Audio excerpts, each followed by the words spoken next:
ان تمام high courts کے ججز کو یہ پتہ چل گیا ہے کہ اگر آپ نے نوکری کرنی ہے تو بھائی پھر آپ کو ایگزیکٹو کی طرف دیکھنا پڑے گا اور ان کے مرضی کے مطابق فیصلے کرنے پڑیں گے. اگر آپ نے نہیں کیے تو آپ کو ہٹا دیا جائے گا, ریفرنس آ جائے گا, اور یہ نظام آپ کے سٹینڈ سے زیادہ جو آپ اس نظام کے خلاف لیں گے وہ زیادہ تگڑے ہیں, اور وہ آپ کی ڈگری کو جعلی بھی کر سکتے ہیں اور آپ کے خلاف مقدمات بھی بن سکتے ہیں. تو انہوں نے کہا کہ یار بہتر ہے کہ آرام سے نوکری کرو, اور یہ فیصلہ پھر دیا گیا. دوستو گورنر راج کا طریقہ کار کیا ہے؟ کچھ سوالات آپ دوستوں کے تھے, وہ میں آپ کے ساتھ شیئر کرتا ہوں, اور ان کا جواب, اور پھر گورنر راج کے حوالے سے آرٹیکل پاکستان کا کانسٹیٹیوشن کیا کہتا ہے, طریقہ کار کیا. آرٹیکل 32, 33 اور پھر 34 میں گورنر راج کے حوالے سے وضاحت کی گئی ہے.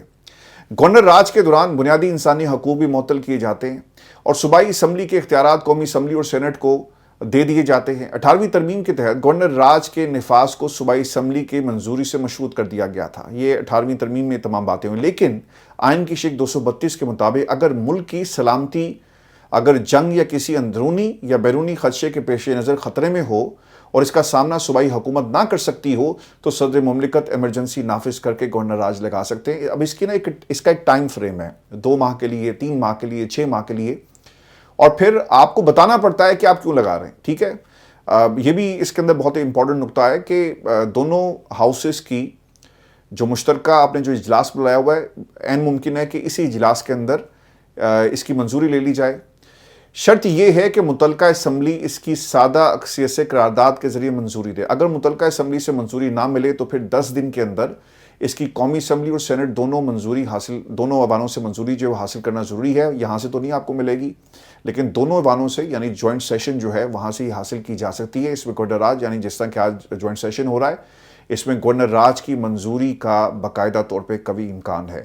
چونکہ سہیل افریدی صاحب اڈالہ جیل ہوں گے, اور دوسری طرف کے پی کے میں آپ کے تمام اراکین اسمبلی جو ہیں وہ آپ کے ساتھ ہوں گے, تو عین ممکن ہے کہ یہاں پہ کریک ڈاؤن کیا جائے اور پیچھے صوبے کو ٹیک اوور کر لیں اور گورنر راج وہاں پہ لگا دیا جائے. وزیر قانون جی اعظم ندی طارق صاحب نے اس حوالے سے کہا کہ گورنر راج مارشل لا کی شکل نہیں ہے, یہ ایک آئینی عمل ہے. لیکن 2009 میں جب شہباز شریف کی نااہلی کے بعد پنجاب میں گورنر راج نافذ کیا گیا تو دوستو اس وقت کیا ہوا, نواز شریف نے صدر آصف زرداری کے بارے میں کہا تھا کہ ان کے پاس یونیورسٹی کی ڈگری تک نہیں ہے, اور سپریم کورٹ کے فیصلے سے چند ہفتے پہلے آصف زرداری نے اس وقت کے چیف جسٹس عبدالحمید ڈوگر سے ڈیل کی تھی تاکہ ان کی مرضی کے مطابق فیصلہ لیا جا سکے اور بدلے میں ان کی توسیع کی جائے.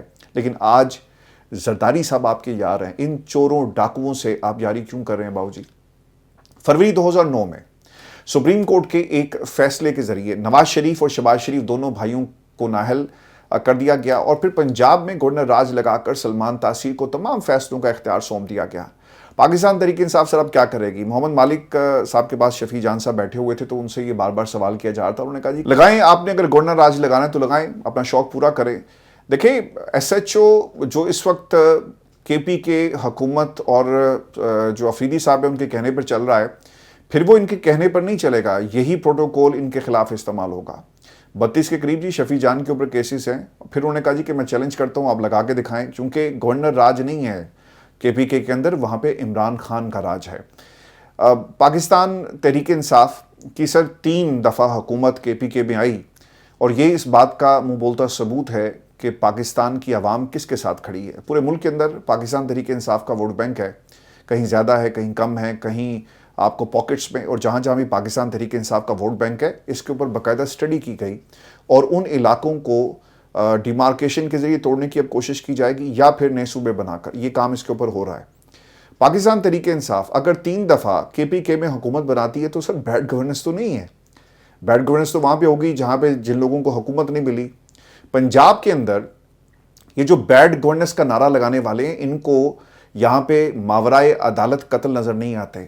پنجاب کے اندر ٹریفک قوانین کے نام پر جس طرح سے بچوں کا استحصال کیا جا رہا ہے یہ نظر نہیں آتا. آپ نے سموک مشینیں منگوا کر اور اپنی اشتہاری مہم چلائی, اشتہاری مہم کے اندر آپ کو گورننس نظر آتی ہے, لیکن گراؤنڈ کے اوپر آپ کو گورننس نظر نہیں آتی. سارا پیسہ یہ پاکستان میں پنجاب میں خاص طور پہ لاہور پہ لگا رہے ہیں. باقی پنجاب کے ساتھ ایک ستیلے پن کا ایک مظاہرہ کیا جا رہا ہے. اس کی وجہ کیا بن رہی ہے؟ چونکہ مریم نواز کو پتہ ہے کہ ہم نے ساری ترقی صرف مخصوص پاکٹس میں دکھانی ہے، اس کی اشتہاری مہم چلے گی اور ہم ڈھنڈورا پیٹیں گے کہ دیکھو ملک کے اندر ترقی ہو رہی ہے۔ اور اب تو خیر باہر کے لوگوں کو بھی آپ نے اپنی اس جو اشتہاری مہم ہے اس میں شامل کر لیا، اور لوگ یہ کہتے ہیں کہ جتنی ترقی آج پنجاب میں ہو رہی ہے اتنی ترقی ہم نے تاریخ میں ترکی میں بھی نہیں دیکھی۔ ایک صاحب آئے ہوئے ہیں، انہوں نے یہ بات کہی ہے مریم نواز کے حوالے سے۔ دوستو اس میں ایک اور چیز جو بہت ہی اہمیت کی حامل ہے، جو ان کے اوپر الزام ہے کہ افغانیوں کو باقاعدہ طور پہ پروٹیکٹ کیا جا رہا ہے کے پی کے اندر۔ حالانکہ شفیع جان صاحب نے جو پچھلے 2 دنوں سے وہ ایک مثال دے رہے ہیں، اور یہ جلال خان صاحب کی مثال ہے، جن کے بارے میں ان کا یہ دعویٰ ہے کہ یہ افغانی ہیں اور انہیں پاکستانی بنا کر فارم 47 کے اوپر الیکشن لڑوایا گیا اور پارلیمان میں بھیجا گیا۔ ان کا پاکستان سے کوئی تعلق نہیں ہے، اور انہوں نے باقاعدہ ایک ایف آئی آر کا بھی ذکر کیا جو وہ ٹیلی ویژن پہ دکھا بھی رہے ہیں۔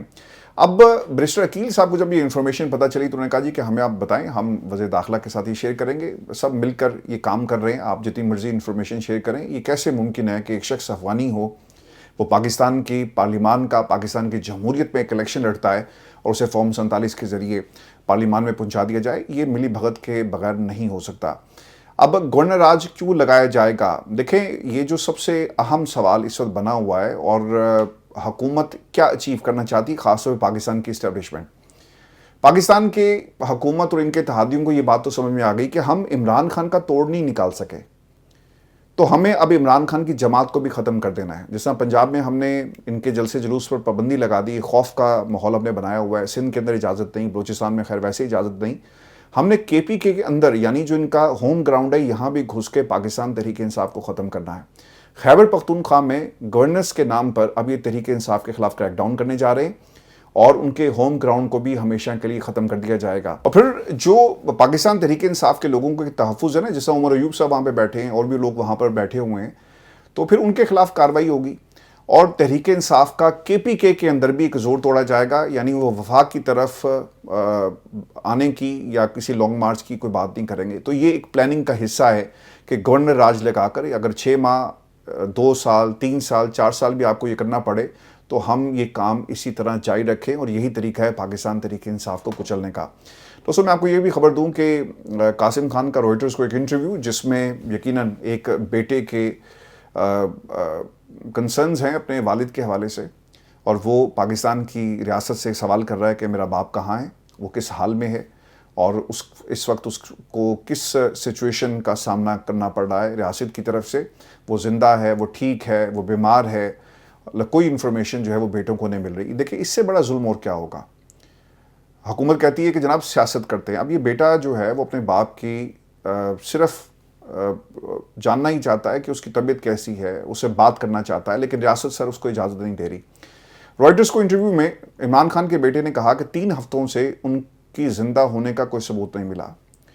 بیٹوں کا دعویٰ ہے کہ حکام ان کی حالت کے بارے میں کوئی ناقابل واپسی بات چھپا رہے ہیں۔ عدالت کے حکم کے باوجود جیل ملاقاتیں مکمل طور پہ بند ہیں۔ خاندان کا اپنے والد سے کوئی براہ راست رابطہ ہے اور نہ کوئی مصدقہ معلومات۔ قاسم نے یہ بھی کہا کہ جاننا کہ آپ کا والد محفوظ ہے، زندہ ہے یا نہیں، یہ نفسیاتی تشدد ہے۔ گزشتہ کئی ماہ سے ان کے بارے میں کوئی قابل تصدیق رابطہ یا پیغام نہیں ملا۔ یہ تنہائی جان بوجھ کر پیدا کی گئی۔ حکام ان سے ڈرتے ہیں کیونکہ وہ پاکستان کے سب سے مقبول رہنما ہیں۔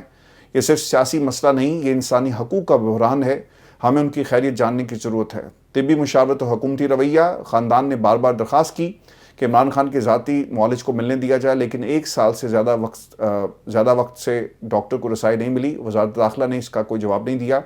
ایک جیل اہلکار نے نام نہ ظاہر کرنے کی شرط پر بتایا کہ عمران خان صحیح سلامت ہے اور انہیں ہائی سیکیورٹی جیل منتقل کرنے کا کوئی منصوبہ نہیں ہے۔ خاندان کی بڑھتی ہوئی تشویش کے حوالے سے یہ بھی خبر میں آپ کے ساتھ شیئر کروں کہ مکمل خاموشی اور رابطے کی بندش سے یہ شک بڑھ رہا ہے کہ جان بوجھ کر عمران خان کو عوام کی نظر سے غائب رکھا جائے۔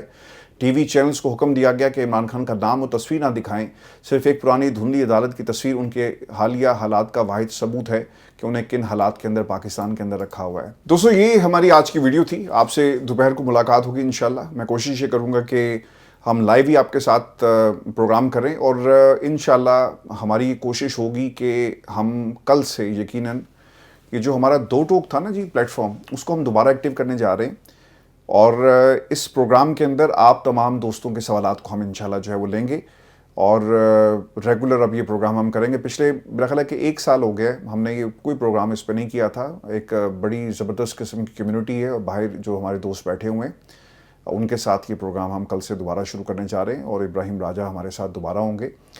پچھلے 1 برس سے وہ غائب تھے اپنی ذاتی مصروفیات کی بنیاد پہ, تو اب ہمیں وہ دوبارہ سے جوائن کر رہے ہیں. تو انشاءاللہ ہم دوبارہ سے اس پلیٹ فارم کو شروع کرنے جا رہے ہیں. اپنا خیال رکھیے گا, اجازت دیجیے, اللہ نگہبان.